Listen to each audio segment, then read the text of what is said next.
Hello and welcome to today's The Hub MT YouTube channel podcast powered by European Digital Innovation Hub and MDIA Malta Digital Innovation Authority. Our guest speaker today is Mr. David Sciberras, who is the co-founder and CEO of Invent 3D. He is always up to date with the latest advancements in additive manufacturing technologies and constantly engages in experimentation and refining 3D printers. You live in this printing world, we would say, David, am I right? Definitely. This goes back to 2018. What happened in 2018? So in 2018, my wife and I decided that we wanted to create something a bit more creative than your usual business. So earlier that year, I had bought my first 3D printer. It was an impulse buy of the internet. Just like it was something I wanted to try. A toy, probably, you toy, thought? Purely a toy. And something I could make toys for my kids at home, that kind of stuff.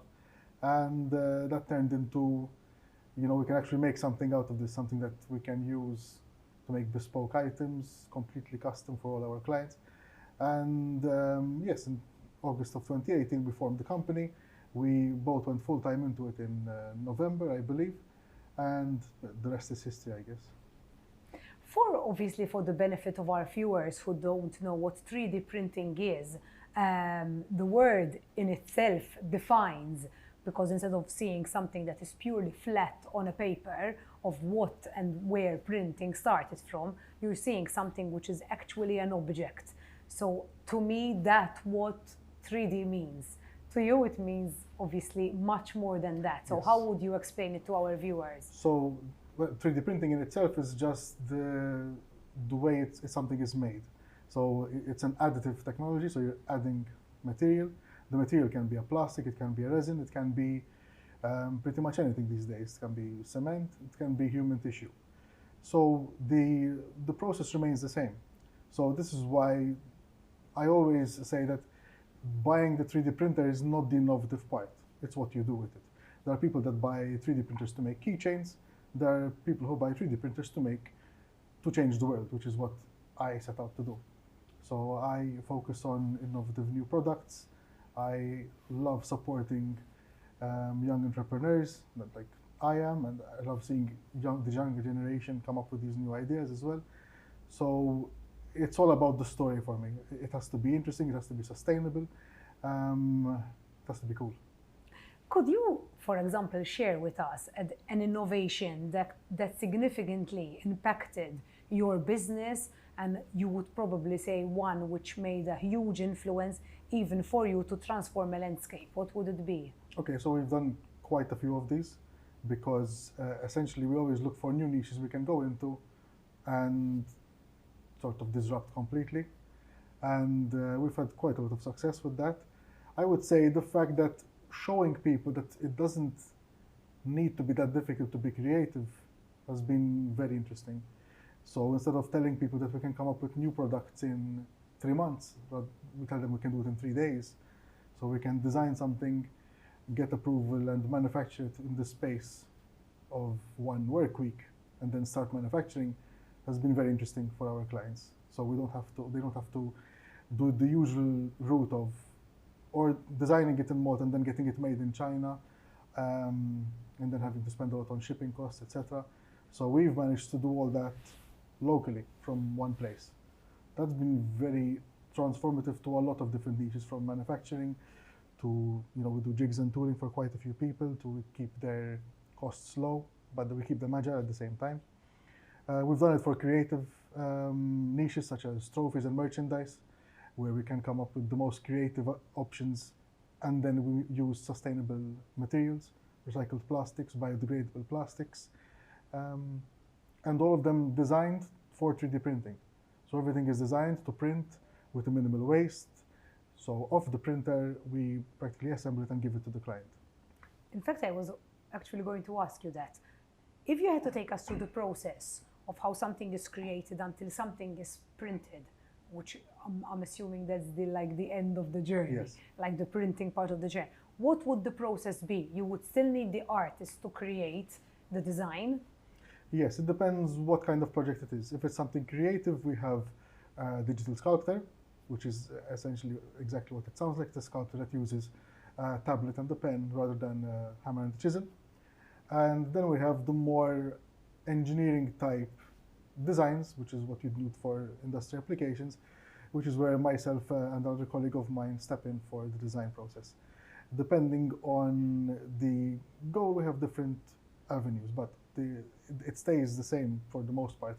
You have the problem definition, which is where the client comes to us with the pain points.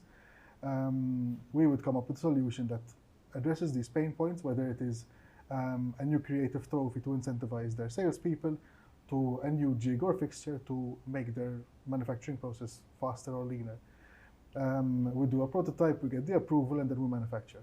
It's that fast. And it can happen, obviously, the process, it depends on what you're creating, and probably the quantity would then give you the result in that period of time. So I think that would be identified then from what you're creating to how many you want of that particular item. Exactly. So depending on how fast it's needed and how many are needed, we're flexible. At this point, so back in 2018, we had 5 3D printers and no employees. Now we have 200 3D printers and 14 employees. Wow. So we can cater for a vast number of projects, from one-offs to 10,000 pieces. What about industry? Which different industries do you touch when it comes to this sort of work? The innovative industries, they tend to gravitate towards us because of how fast they would want to get their product off the ground. So regardless of the industry, if you're a startup, they generally speak to us to take their idea and turn it into something physical. But the industries we work a lot with are most large manufacturing plants in Malta. So anything that produces plastic parts, semiconductors, they would need our tools to make their work faster and cheaper. Aside from that, we've done spare parts for hospitals, we've done spare parts for cars. So this goes to the medical industry as It well? goes into everything. Wow. Okay, that's super beneficial. It's pretty fun. So right now we're developing a range of prosthetics for people and humans. That's going very well. It's basically, we find a niche, we figure out the best way to disrupt it and to sort of make it our own, and then we go for it. Now with a more international lens. I'd like to also explore a bit with you the startup idea, because obviously it's a podcast which mainly is aimed also to encourage other people and other startup companies and SMEs. So I want to touch this with you. How was it for you? What you have been through, the challenges you faced, so that obviously through you also we can encourage others. Okay, so starting a new company is always difficult and daunting. Especially to do it like we did it, which was completely bootstrapped, so no funding from day one. Still no funding to this day, so we never heavily relied on funding. We always relied on creating products and then growing of the success of those products. And people believing in you. And people believing in us, and ultimately us believing in ourselves. We had many ups and downs, as most companies did during the pandemic, etc. But to us, and this is something I tell all the startups that we work with, it's all about the work ethic and about the passion. The problems of the startup phase are different from the problems of the scale-up phase, which is what we're facing right now, of finding the right person for the right role, because that can be a very expensive mistake to make. But in the beginning, it's all about cash flow. Getting the money in to then employ people to leverage what you're trying to build. Making your marks, obviously, Exactly. is impossible. It's possible, so that obviously you know then your way forward from there. If I had to tell you about your beliefs also and initiatives like the Hub MT powered by MDIA, what and how did it impact you to be where you are today, and obviously to move forward even from here? So back when we started, there weren't really any of these initiatives.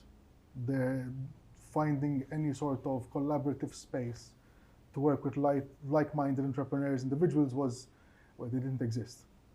So There were a couple of events called startup cafes, but they were rare. They were quite rare. So over the years, I've noticed a great uptick in these initiatives.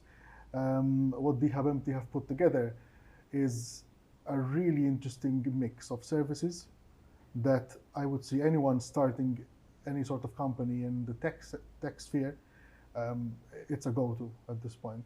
You have so many different services that can be so conducive to so many applications, especially the mentoring aspect. That will make a big difference to young startups, because the mentoring, at least when I went through a mentorship period, it literally changed the way I was viewing the business and how I worked on the business. You believe we have enough mentoring when it comes to these sectors, and how is that mentoring done? The mentoring thing is something that is growing quite nicely. Last year we had organized an event, as I'm the current chair of the Malta Chamber of Commerce for the under 40s. So we were helping a lot with events for under 40s, under 40-year-old entrepreneurs, anyone in the chamber of that age.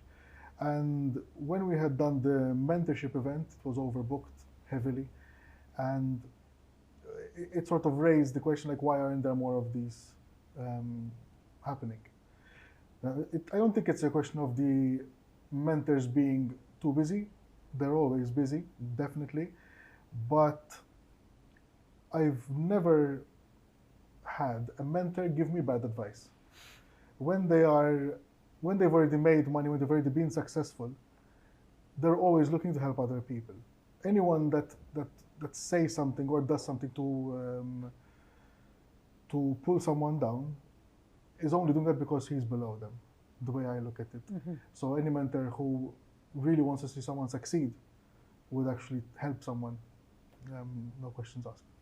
And for the startups themselves, obviously this is of huge benefit. Mm-hmm. That you're looking, that instead of seeing or feeling like really small and tiny next to a big company, it's more of a push that you're having someone mentor you to be where you want to be in the near future. Yes, I mean, Malta is too small to silo yourself up and not seek help. Collaboration is how these things grow, how they would expedite growth. All of our collaborative works and pushes always resulted in something meaningful and something that we can really like showcase and say this was really a fun project to work on. The moment you try and develop something yourself, you can still get there. It will take much longer though. As an individual, I would say, obviously, what do you resonate with? What gives you the push forward? How do you go by in life that obviously keeps you there? Aside from a lot of job. caffeine and yes, and a long nights probably, and a lot of work. Nights, exactly. What's your motivation? My motivation right now is to build something that can change the world, something that then we can internationalize and franchise out of. But at the end of the day, I have 3 kids. I'm happily married, so it's all about seeing them grow with us. The company started as the second to last kid, I would say. So we consider the company, as we've seen it grow, as one of our kids almost. Fourth. As the 4th kid, as difficult as that sounds. But I think that the company is arguably harder than raising children, I would say. It needs a lot more attention. At least that's how I view it. But at the end of the day, all of this is to create something meaningful and impactful. And when it comes to your children, raising your children, even obviously they'll be of a young age, how do you look even at their education and their careers and what they want to be when they grow up, and how do they go by life themselves? Okay, so since 3D printing is already quite innovative as it is, and it's already not really given the light of day in schools yet, the way I'm looking at it is it's all about giving them an open door to experiences. So my oldest son, he's 7, he has his own 3D printer, he prints his own toys, he comes up with his own problems. The other two. Okay, so he's taking after daddy. He's definitely taking after me. He's already said that, Papa, when can I start working with you? They're very excited about all this. But also giving them that mindset that, one, you need to work to come up with new things. And the things they don't come out easily. You have to be creative. You have to be creative, you have to work hard. So creativity without the work ethic, you just end up being creative with no income. And we're just trying to give them the balance that we think the kids need to grow in all aspects, while being sociable, while still having fun, while still studying. I mean, the 3-year-old obviously isn't studying; they don't study. But the 7-year-old is already trying to get his entrepreneurial chops up. Yes, I think what's important, no matter which career they choose or which path they pursue, is that they see that there's a love for what you do. Mm-hmm. I truly believe in this, and that when your children see you loving what you do, when you consider how many hours we put into our works, I think that's very beneficial of how they end up looking at any career. No matter which career they choose, is the way they look at it. I think that would make the difference on their lives in general. They need to be totally passionate about what they go for. True, very true. If they're not, there's no real point to it. They need to have fun. So right now, I'm assembling a printer at home. Some things never change, and that is a family exercise. The moment I pull out the boxes and start putting things together, that's it. Papa's putting together a printer. The 3-year-old passes me the tools. The middle child, who's 5, passes me the instructions, and the other one actually screws in the bolts. Helps you. He helps me. It takes much longer than it should, but I mean, it's a family effort. It's a family effort, definitely. So that plays the trick. Exactly. We're almost at the end of this podcast, David. So what I ask from you is a message towards startup companies, the phases they might be challenging, because obviously it's the beginning of what they're seeing, the message you would put through to them.